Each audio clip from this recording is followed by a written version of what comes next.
What's up, y'all? I ain't seen y'all in a minute. We ready. We ready. What's going on? Hey, look, we're less than 24 hours away from the season opener tomorrow, Cowboys versus the Eagles. I'm Coach Smo. Welcome to Raise Your Hand Sports Talk. Where we talk about the Cowboys on the good side. Typically in the media, we catch a lot of strays. I catch them on social media every day. Why y'all worried about my team? You worry about your team, I'm worried about my team, and then we line up. We can debate that. Anyway, we everybody 0-0 today, so this is one I want to do this kind of pregame. That way, everybody at least get one chance to raise their hand. Everybody don't get to do that every week. If you're new to the show, after we get done talking about the Cowboys and the results of the week, I usually feature some sort of meal or sandwich for the day. At the end of the stream, if your team won, you get to raise your hand. So let's get to it. Since last year, our injury plagued season last year, people like to overlook that. They talk about how bad we was. Our injury plagued season last year. A lot of changes happened with the Cowboys over the last several months. A lot of it with coaching. Obviously, we know the whole Micah situation. We had the draft that come through, and then we also had some free agent signs. So the roster's mixed up a little bit, and I'm excited. I think we're in a good spot. I think we're in a situation where we can build for the future, but at the same time, we're still going to be able to be competitive today with some options with some of the things that have transpired. So for starters, the coach, Brian Schottenheimer, and this guy got pedigree. First off, that's the first thing. It ain't on him, it's in him. You see what I'm saying? So when you talking about someone that comes to take over for the Dallas Cowboys, I know when I was in school, I'm still in school, but one of the classes I had to take it was the IT project management class. And one of the things they talk about in there, or like they layer how the corporation have like a program manager, then you have a project manager. Well, a lot of times with these head coaches, like the NFL, these are a business. Yes, we play football. Yes, they draw up plays, but it's still a business, and you got to have someone that has the uh, you got to be with someone that's organized enough to be able to manage all the projects that you have going on around them. And that's a very, very high level of attention to detail. A lot of people can draw up plays, a lot of people can motivate, a lot of people just have a lot of experience around football altogether. But when you're trying to put that all together and run an organization, there's some gaps that are sometimes left open by people who aren't necessarily fit for their position. I think Shotty is one of those guys that's a true program manager. And what they do is they manage all the projects that are around them. So we talk about offensive coordinator, defensive coordinator. These are all project managers in the program. And part of the program manager job is to make sure that, just like the project manager job is to make sure that they hit their deadlines on time. The program manager has to make sure all of the projects hit their deadline on time too. And I think that's a gap that the Cowboys have had for a few years. Some teams with great program managers. Think about the 49ers. You can go ahead and say the Eagles. Sirianni, Shanahan, Harbaugh. These are great program managers, and you can tell because of how their organizations are run. And that's what's missing from the Cowboys. You blame Jerry, and Jerry does have a lot to do with it, but you still got to have a guy that can manage Jerry with that too. And I think Shotty's that person. He's been around the Cowboys for a minute, so it's not a new face. And at the same time, he understands what it's about. So the lights aren't going to be too much for him. It's not going to be a huge adjustment. Second person we pulled in was Clayton Adams. I want to say he was the offensive line coach or offensive coordinator for the Cardinals. He was also helping with the tight ends too a little bit in his career. Just to kind of give some context, right? So Shotty's going to be he's calling plays, but I don't know if he's going to be calling plays or not, but I know he's part of the passing game. And there was a few games in the last couple of seasons where I know all of us got to talking about how the Cowboys, they're always just very elementary with their defense, and I mean with their offensive play calling. And there are certain games that you would see, and you would get some jet sweeps and some play action where it's like, okay, yes, this is what we're looking for. I believe those were Shotty's plays. I don't believe those are McCarthy plays. I think McCarthy calling the plays is the reason that we had such a vanilla offense that was on there. And I think it's just the age thing. I mean, we're in a new transition. If you look at most of the teams that the Cowboys lost to and lost bad to, specifically in the playoffs, the NFL is everybody's good at the NFL, so it shouldn't be that many gaps when you're talking about players missing or making tackles. And if you watch those games, like we got guys running free and clear, like wide open. That's not player and personnel. That's scheme. That's somebody getting out coached. And I just think some of those old philosophies they're not as potent when you get some of these new guys coming in and they're playing off of they're playing their offensive game off of what you're keying on to make it look like that. And so Clayton Adams comes in and he brings the running attack part of it to match with Shotty's offensive passing attack so that we can create some cohesiveness in our gameplay calling. That way when we actually run play action, we actually have some schemes set up so our wide receivers can get open and we don't just have to win one-on-one battles all the time. CD can win one-on-one battles, great. George Pickens can win one-on-one battles, great. But those good teams, those teams that don't always have superstar wide receivers, their offensive coordinators and coaches are able to scheme their open through play calling sequence. And that's another thing that I feel like we've been missing. So that has me really excited. I didn't mean to go all up on the deep end or whatever like that, but and I can't go farther than that. But Clayton and Shotty together is a big deal for us. Is it going to work right from day one? Probably not. I mean, there's some wrinkles and stuff you got to go in, but these are young, fresh, offensive minded guys that are going to be able to counteract some of these new play calling guys that are in the league, like the Packers coach.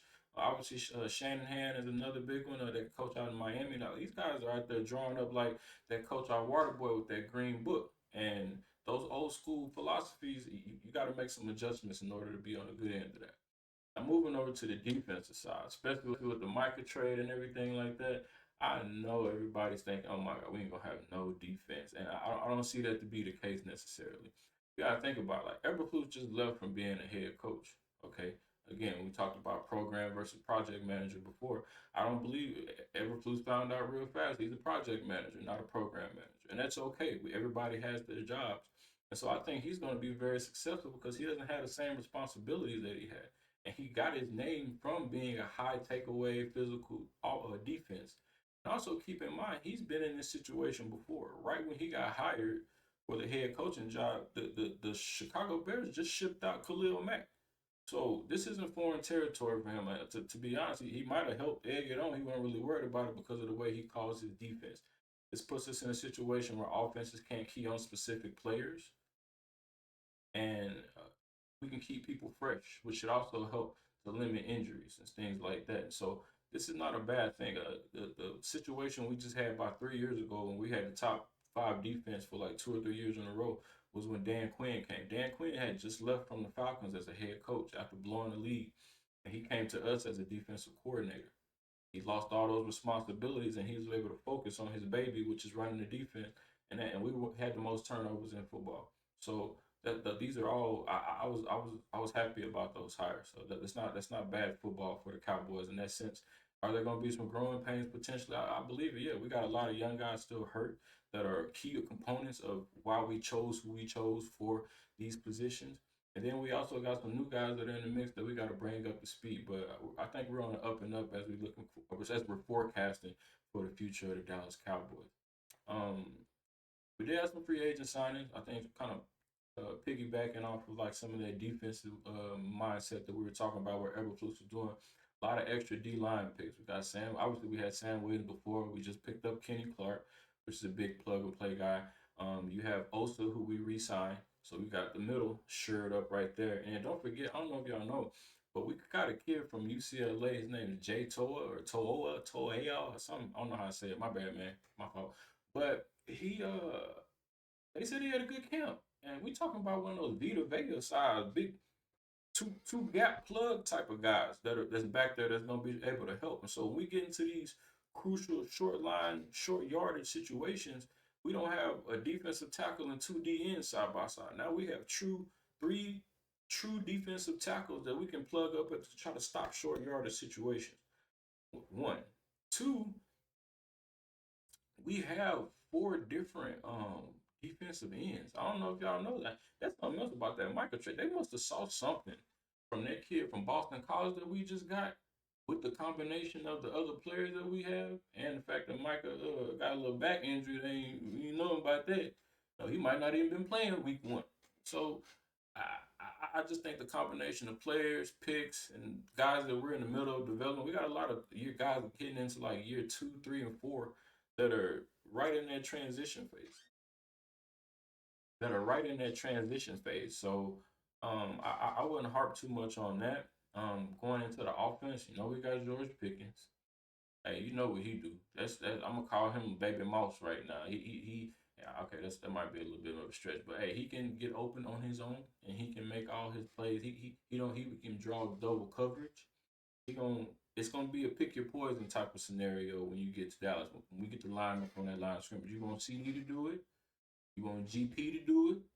Don't forget about our tight end. And then now, on top of that, we still got what's your name, Tolbert, who has been playing the number two spot, who probably should be a three. So think like what's your boy Miles Austin, like his rookie season. Thinking something kind of like that type of production going on this year. Just because the rule change. When you have a whole lot of responsibility at one point, it got your brain pulling in different areas. When you can sometimes drop down and take a step back and just master you, that changes your whole trajectory on the progression that you make either during the season and as your career goes on. So these are all good things. Um, all in all, oh, I forgot about that. I was so happy we drafted that guard Tyler Booker. I'm just happy we started pulling guys from winning teams. I got so tired of drafting people from North Dakota State and Troy, and even though DeMarcus Ware did his thing, but I'm like, bro, why? Part of the reason I think that we struggle in the playoffs is we got a lot of people who haven't necessarily had the opportunity to play in those big games. If you notice with some of these coaching trees, like Belichick when he's in the Patriots, Saban was always sending Bama people up there to him to work with. Why? Because they know what they're gonna get when they get there, and big games aren't a big deal for them. And so I think the lights get a little bit too bright in the playoff for some of my guys. And again, it ain't no excuse, but my point is, I'm glad we pulling from programs who have well, I say have previously had a pedigree of winning, because I know Alabama just lost last week. I ain't gonna say nothing about that, but so Tyler Booker coming from Alabama, he's played in the SEC, so he knows he's violent. He knows the level of competition is there, so I think he's gonna fit right in. So I was real happy about those changes and the direction that we're going with the type of players and the level of players and the level of program that we're pulling our players from going forward. Um, that's pretty much it about the team. So like, we're not that bad. We got some shuffling to do. I know our running back by committee is good. Javante Williams is a guy that's not going to get stuffed at the for 1 and 2 yard losses. So that's a big deal. Miles Sanders was talking big boy. He said he told Saquon. He said Saquon, I ain't never had to have no super offensive line to get to 1,000 yards. You ain't do nothing. He said Saquon ain't do nothing in New York. He said he couldn't do nothing until he got to the Eagles. I did it in Carolina. I did it in Philly. Now I'm about to come do it, and he get to go to and we get to go to Philly the first game. Oh, we better see. So I like that big talk though. That's the kind of guys you want in your locker room. Somebody that's behind. None of that politically correct stuff. Hey, come on, let's go out here. Let's be violent. Let's get ready to win.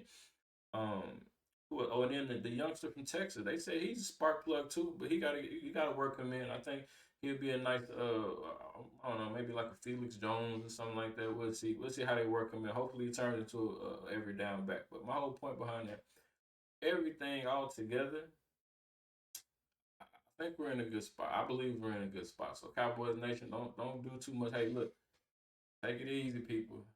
Take it easy. It's okay. We in a good spot. Um, as far as the NFC East is concerned, it's the last thing I'll touch on just because, I mean, it's within our region.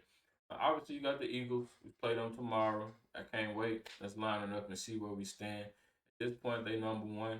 You gotta dethrone the champs. However, historically we play the Eagles pretty well. So I'm not as fearful of them. My biggest thing for us right now is making sure we stay healthy the entirety of the season. That's the biggest thing that I want.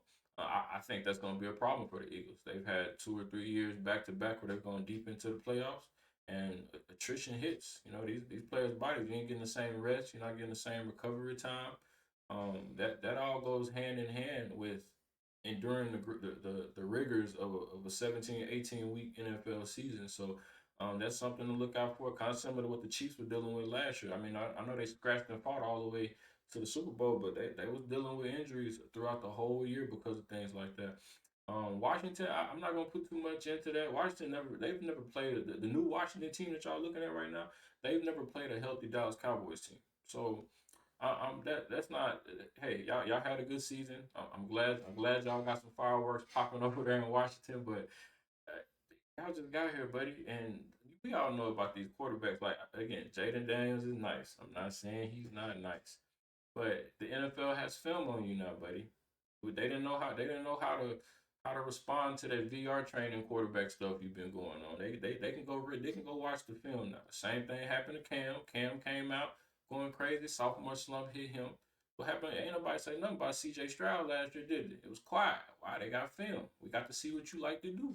That's part of the evolution of every quarterback. But my whole point for the NFC East, that the team that you think is hype, y'all beat up on Cowboys when you ain't have nobody. We lost like 7 Pro Bowlers last year by week 9 or 10 or something like that. Like it wasn't a fair assessment of how of your success towards us wasn't a fair assessment. Y'all haven't lined up and had to go head to head with us at this point.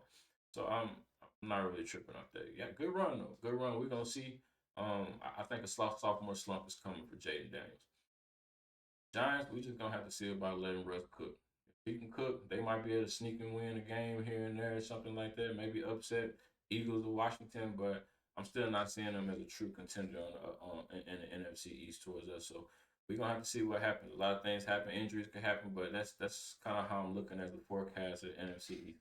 That's pretty much my whole overview for the season so far. Hey, the Cowboys, like we good.